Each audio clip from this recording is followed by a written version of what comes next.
এক গ্রামে বাস করত দুই বন্ধু। একজনের নাম সত্যরূপ, অন্যজনের নাম ছলন। নাম দুটো যেমন, তাদের স্বভাবটাও তেমন। ছলন একটু কুটিল স্বভাবে, মানুষকে ঠকাতে আর মিথ্যে কথা বলতে সে পটু। সত্যরূপ ছিল তার পুরোটাই উল্টো। সে খুব সৎ এবং তার অনেক বুদ্ধি ছিল। একদিন ছলন তাকে বলল, চল, গ্রামে থেকে কি হবে, শহরে গিয়ে একটু কিছু ব্যবসা করি, টাকা বানাই। চল শহরে গিয়ে ব্যবসা করি। সত্যরূপ একটু দ্বিধা করল। ঝুঁকি আছে। অচেনা জায়গা, কাউকে চিনব না। ঝুঁকি ছাড়া লাভ হয় নাকি? ছলন তাকে অনেক রকমভাবে বুঝালো, তবুও সে কিছুদিন ভাবল। তারপর আরো কিছু আলোচনা করলো, শেষে রাজি হলো।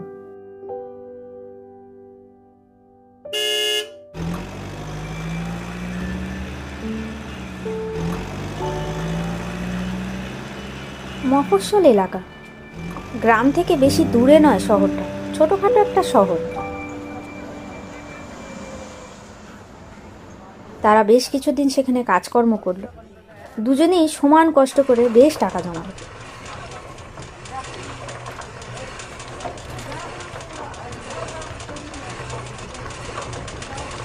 তারপর তারা গ্রামে ফিরে আসলো। গ্রামে ঢুকবার পথে একটু দূরে পড়ে একটা ফাঁকা বটতলা। সেখানে খুব একটা কেউ আসে না। তারা ভাবলো এখানে একটু বিশ্রাম নেওয়া যাক। চল না ওই গাছতলায় বসি।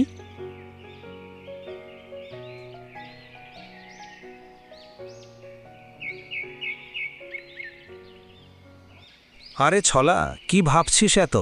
যাই বলিস, আমাদের গ্রাম শহরের থেকে অনেক সুন্দর। সে তুই ঠিক বলেছিস, কিন্তু আমি ভাবছি অন্য কথা। টাকাগুলো ঘরে নিয়ে যাওয়া ঠিক হবে না। তাই ভাবছি চল টাকাগুলো এখানে পুঁতে রাখি, কেউ জানতে পারবে না।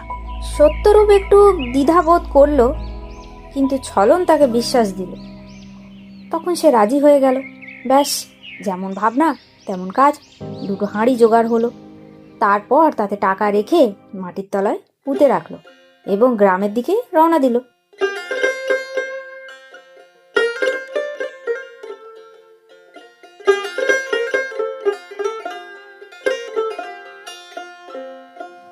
আমার একলা নিতাই,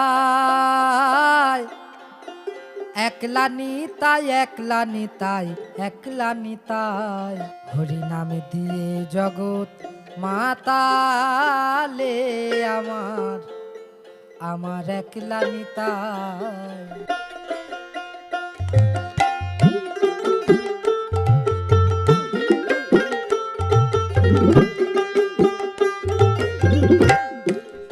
আমার একলা নিতাই, একলা নিতাই, একলা নিতাই, একলা নিতাই, আমার একলা নিতাই, একলা নিতাই, একলা নিতাই, একলা নিতাই, হরি নাম দিয়ে জগৎ মাতালে আমার একলা নিতাই, হরি নাম দিয়ে জগৎ মাতালে আমার একলা নিতাই।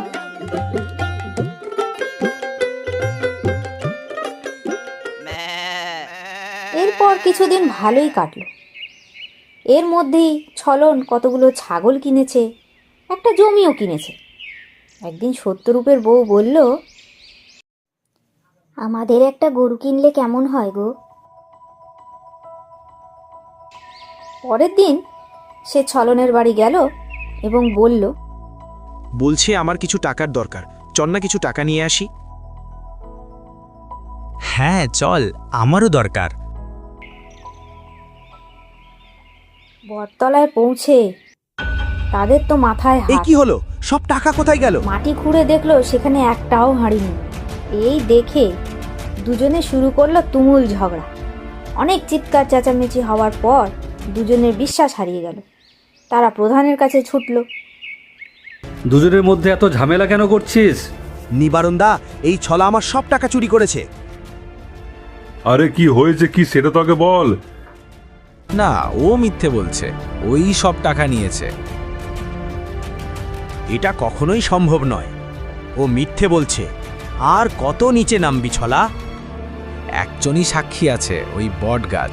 ওই বলবে আমি সত্যি নাকি মিথ্যে। গাছ আবার কেমন করে কথা বলে রে? এ তো আমি জন্মেও শুনিনি। সে কালকেই দেখা নেবেন কে সত্যি বলছে।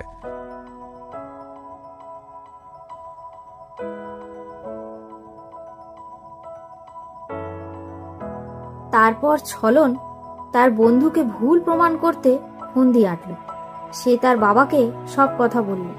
তার বাবা শুনে বলল, তাতে আমি কি করতে পারি? সে তার বাবাকে বুঝিয়ে বলল কি করতে হবে। পরের দিন পঞ্চায়েতের সামনে গ্রামবাসীরাও হাজির। কি করে গাছ কথা বলে সবাই দেখবে। তারপর সবাই সেই বটতলার দিকে গেল। তারপর ছলন বলল, এই সেই জায়গা যেখানে টাকা রাখা হয়েছিল, আর এই সেই বট গাছ। সবাই মনে রেখো, গাছ কখনো কথা বলে না। হে বটবৃক্ষ, তুমি সত্যি কথা বলো, টাকা কে নিয়েছে?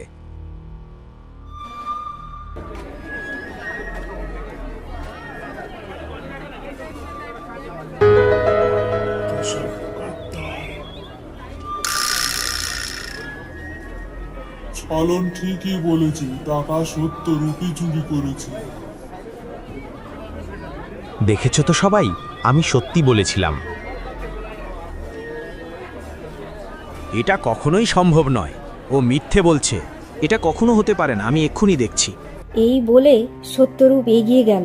দেখলো একটা বড় গর্ত। হঠাৎ সত্যরূপের মাথায় বুদ্ধি খেলে গেল। সে গর্তের গোড়াতে আগুন লাগিয়ে দিল।